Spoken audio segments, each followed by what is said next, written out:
Shalom, perkenalkan nama saya Aditya Landolakilangi dengan NIM 1222005, Fakultas Keguruan dan Ilmu Pendidikan. Di video kali ini saya akan menjawab soal-soal ETS morfologi tumbuhan. Jawab. Nomor 1. Adapun sistem perakaran dan jenis akar tumbuhan, yaitu pada awalnya jenis akar umumnya ada dua, yaitu akar serabut dan tunggang. Tapi seiring perkembangan ilmu pengetahuan dan teknologi, jenis dan sistem perakaran baru mulai ditemukan dengan berbagai keunikan masing-masing. Berikut penjelasan lengkap masing-masing jenis akar, yaitu yang pertama, akar serabut. Jenis akar serabut memiliki bentuk seperti serabut. Ukuran pangkal dan ujung akar hampir sama besarnya pada bagian akar serabut. Hanya terdapat rambut akar dan serabut akar. Contoh tumbuhan yang memiliki akar serabut adalah pohon kelapa, padi, pepaya, jagung,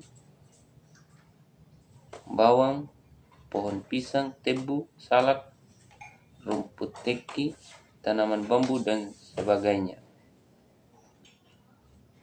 Yang kedua, akar tunggang. Jenis akar tunggang mempunyai akar pokok atau akar besar. Akar pokok memiliki cabang yang kecil. Contoh tumbuhan yang memiliki akar tunggang yaitu kacang hijau, wortel, kacang tanah, putri malu, asam jawa, pohon durian, mangga, jeruk, mahoni, belimbing, umbi-umbian, dan sebagainya. Yang ketiga, akar gantung. Akar gantung ini berasal dari batang tanaman yang tumbuh dan berkembang ke bawah sehingga menggantung di udara. Contoh tumbuhan yang memiliki jenis akar gantung adalah pohon beringin, anggrek kelajengking, dan Centraean if. Yang keempat, akar tanjung. Akar tanjung tumbuh dan berkembang di atas permukaan tanah. Akar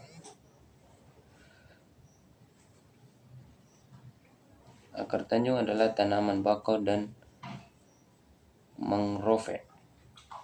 Tumbuhan mangrove memiliki jenis akar yang banyak seperti akar tunjang, akar napas, akar lutut, akar papan, akar banir, dan akar biasa. Yang kelima, akar napas. Akar napas sebagian tumbuh tegak lurus ke atas, berbentuk menyerupai pensil atau kerucut. Akar napas terbentuk dari peluasan akar yang tumbuh secara horizontal. Contoh tanaman yang memiliki akar ini adalah pohon api-api yang termasuk kelompok tanaman mangrove yang dapat kita jumpai di kawasan pesisir. Yang keenam, akar pelekat. Akar pelekat tumbuh di samping batang tumbuhan dan berfungsi untuk menempel pada tembok atau tumbuhan lain. Akar pelekat terdapat pada tanaman yang tumbuh memanjat dan merambat. Contohnya tumbuhan yang memiliki akar pelekat adalah sirih dan lada. Yang ketujuh, akar semu. Akar semu merupakan suatu bagian organ atau jaringan yang terdapat pada tanaman, tetapi secara otonomi tidak dianggap sebagai akar meskipun berperan seperti akar. Nomor 2. Adapun bentuk batang. Jenis batang, arah tumbuh batang, dan percabangan, yaitu macam-macam bentuk batang. Yang pertama, bulat. Kedua, bersegi. Yang ketiga, pipih. Jenis-jenis batang. Yang pertama, batang basah. Yang kedua, batang berkayu. Yang ketiga, batang rumput. Yang keempat, batang mendong. Arah tumbuh batang. Yang pertama tegak lurus, yang kedua menggantung, yang ketiga berbaring, yang keempat menjalar atau merayap, yang kelima sorong ke atas atau condong, yang keenam mengangguk, yang ketujuh membelit. Percabangan batang. Bentuk percabangan adalah bermacam-macam. Biasanya dibedakan dalam 3 macam cara yang percabangan, yaitu yang pertama percabangan monopodial, yaitu jika batang pokok selalu tampak jelas.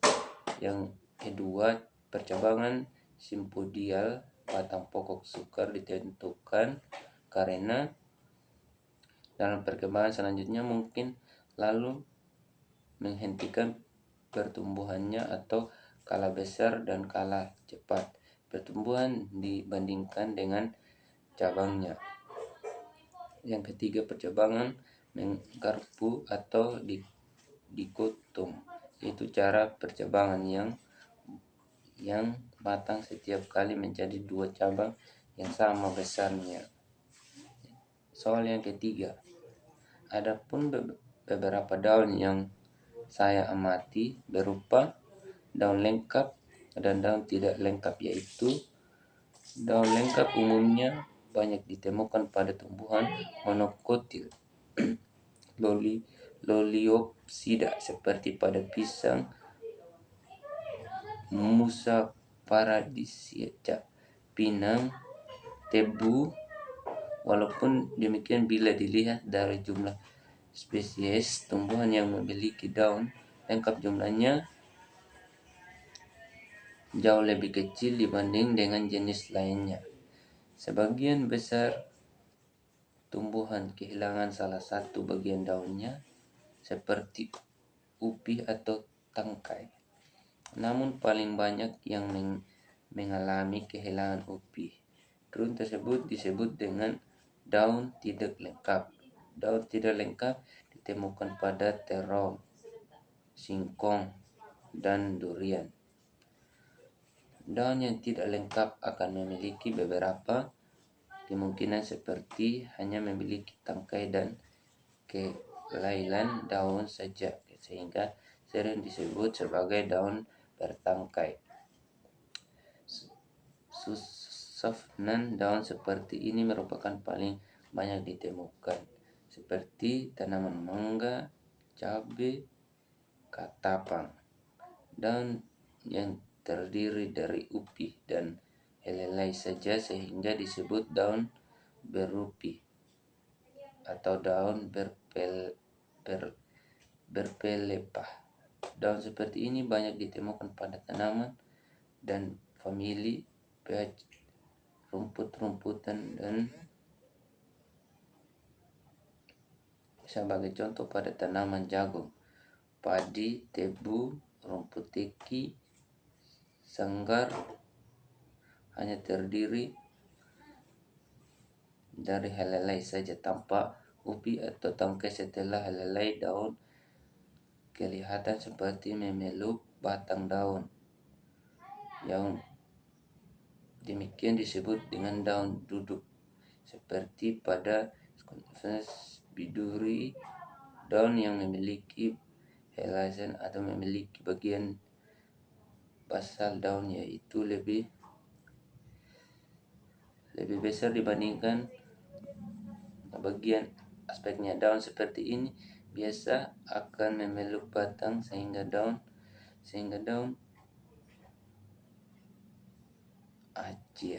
acacia. Ya, soal yang keempat, bangun dan bentuk daun.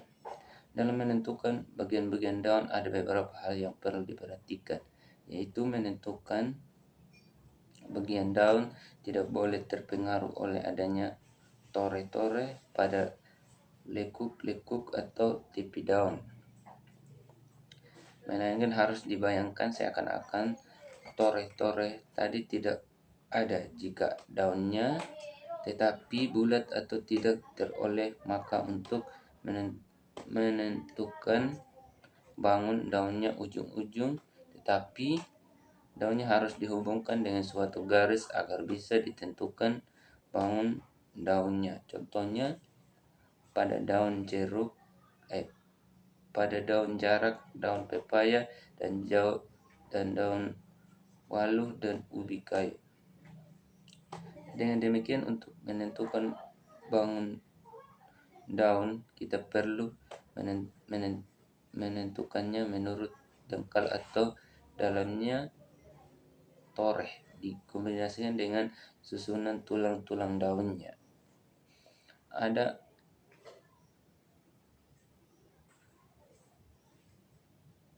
ada ada macam-macam golongan daun berdasarkan letak bagiannya. Yang terlebar bagian terlebar berada di tengah-tengah helai daun. Bagian yang terlebar terdapat di bawah tengah-tengah helai dan bagian yang terlebar terdapat di atas tengah-tengah halatan daun. Tidak ada bagian yang terlebar. Halalan daun dari pangkal ke ujung memiliki lebar yang sama. Bagian daun yang terlebar berada di tengah-tengah helatan daun. Pertama, daun bulat teratai. Yang kedua, bangun perisai. Yang ketiga, bangun jorong. Yang keempat, memanjang. Daun sirsak perbandingan panjang lebar. Yang kelima, bangun lancet. Bagian yang terlebar terdapat di tengah bawah helaian daun. Bangun lancet. Warna daun hijau atau coklat, keunguan terang sampai pangkal daunnya tidak. Bangun bulat telur, bangun segitiga, bunga pukul 4, bunga delta, bunga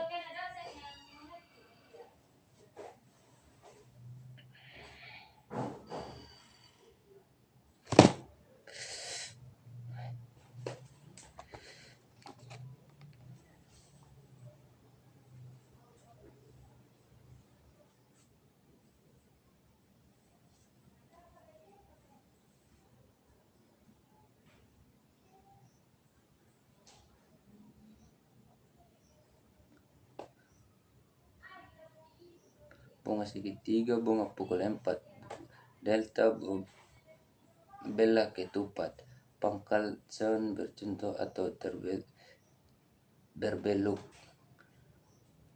bangun jantung, bangun ginjal atau kerinjil, bangun anak panah, bangun tembok bertelinga.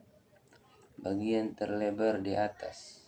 Pertama, bangun bulat telur sungsung, bangun jantung sunsang, bangun segitiga terbalik, bangun sudip.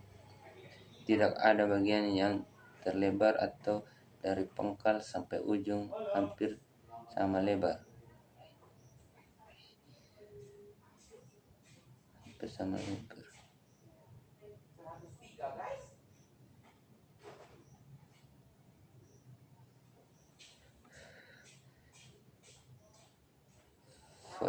Variasi helai daun yaitu ujung daun. Jika Anda mengamati bagian ujung daun, maka terlihat adanya bentuk ujung daun yang beraneka ragam.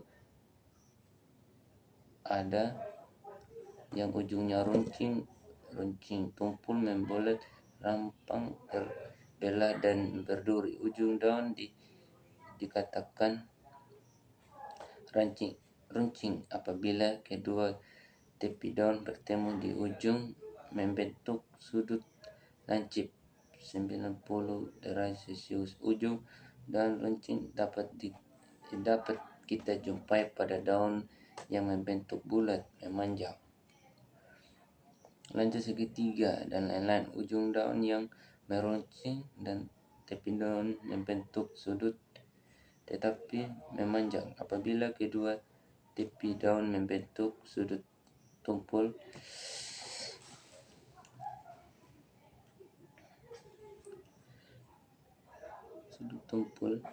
dijumpai pada daun yang berbentuk bulat telur terbalik, atau pada daun berbentuk sudut daun yang berbentuk bulat jorong.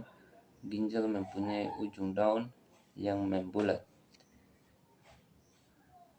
Pangkal daun, bentuk-bentuk rancing tumpul membulat. Rompong perlekuk juga dapat dijumpai pada bagian pangkal daun. Pangkal daun yang rancing dapat dijumpai pada daun yang berbentuk memanjang, lancet, dan lain-lain. Pangkal daun yang memancing dapat dijumpai pada daun yang berbentuk bulat telur terbalik dan daun sudut. Pangkal daun yang timbul dapat dijumpai pada daun yang berbentuk bulat dan bentuk corong.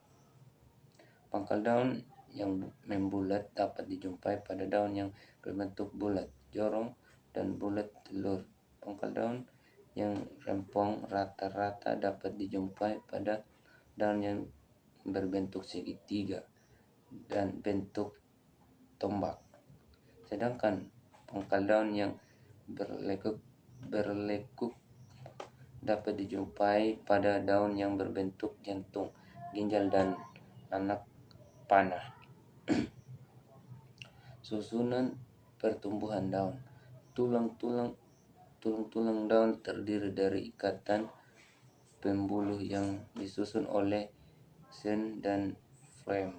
Axon berfungsi sebagai jalur transportasi air dan garam-garaman yang berasal dari akar melalui batang menuju ke daun, dan selanjutnya didistribusikan ke seluruh jaringan yang terdapat dalam mesofil pada helai daun.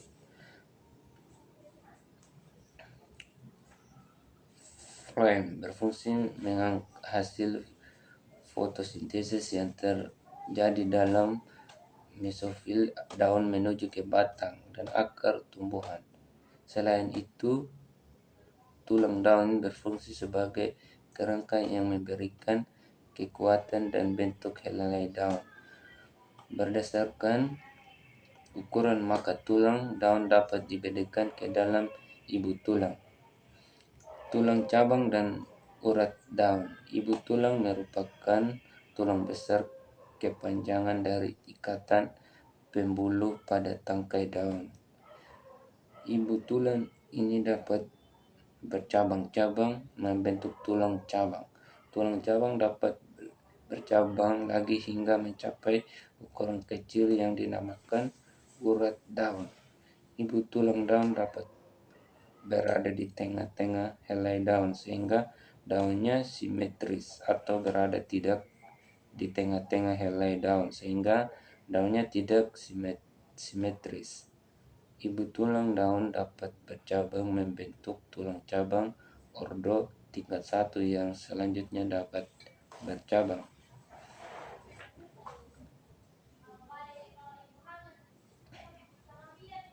Tepi daun. Secara umum, tepi daun rata-rata ada daun yang bertoreh.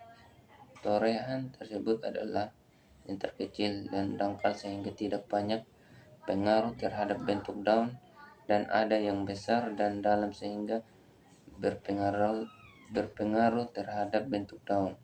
Bentuk torehan sinus, ada yang lancip dan ada yang tumpul. Daging daun.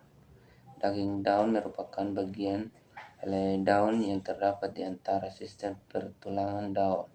Bagian ini disusun oleh jaringan epidermis dan mesofil. Mesofil yang terdiri dari jaringan parenkima selain berfungsi sebagai tempat fotosintesis, juga dapat berfungsi sebagai tempat menyimpan air maupun tempat menyimpan cadangan makanan. Yang keenam, warna daun. Warna daun terutama ditentukan oleh pigmen zat warna yang terdapat pada sel-sel dalam daun. Plastik yang terdapat dalam sel-sel daun dapat mengandung pigmen hijau, klorofil kuning, dan merah, likopen atau jingga koroten. Warna daun bergantung pada pigmen yang dominan. Daun umumnya berwarna hijau karena jumlah klorofil daun lebih lebih banyak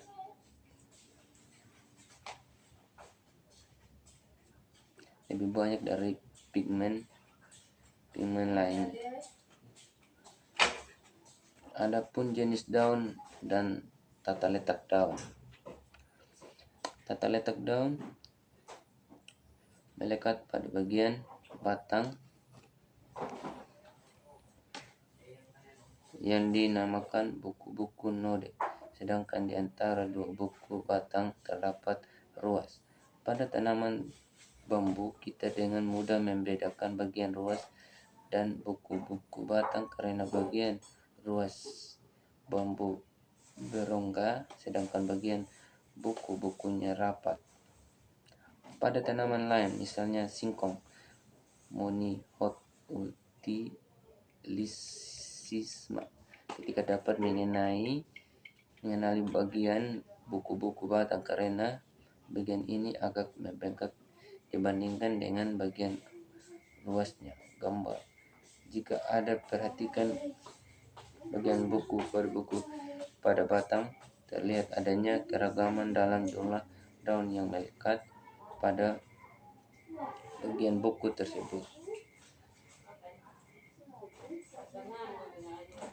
Dalam setiap buku-bukunya, tata letak daun pada garis disebut berharap, sedangkan tata letak daun pada tanaman bunga soka disebut berhadapan berseling. Tanaman padi dan jagung, satu daun pada setiap buku tersebut. Jika ada perhatikan mempunyai tata letak daun bergantian yang mengarah pada dua sisi. Sumbu daun, apabila daun mengarah ke kanan, maka daun kedua mengarah ke kiri. Selanjutnya, daun ketiga mengarah ke kanan dan daun keempat mengarah ke kiri, dan seterusnya. Daun ke-1, ke-3, ke-5 dan seterusnya terletak pada sumbu proyeksi daun yang sama, simbol mengarah ke kanan. Sedangkan daun ke-2, ke-4, ke-6 dan seterusnya terletak pada sumbu proyeksi lain, sumbu 2 mengarah ke kiri. Pada tanaman padi dan jagung, satu daun pada setiap buku tersebut ada perhatikan mempunyai tata letak daun bergantian yang mengarah pada dua sisi sumbu daun. Apabila daun ke-1 mengarah ke kanan, maka daun kedua mengarah ke kiri. Selanjutnya daun ketiga mengarah ke kanan dan daun keempat mengarah lagi ke kiri, dan seterusnya. Daun ke-1, 3 dan 5 seterusnya terletak pada sumbu proyeksi daun yang sama. Sumbu 1 mengarah ke kanan, sedangkan daun kedua, ke-4, ke-6 dan seterusnya terletak pada sumbu proyek lainnya. Sumbu kedua mengarah ke kiri. Sekian dari saya. Salam dan terima kasih.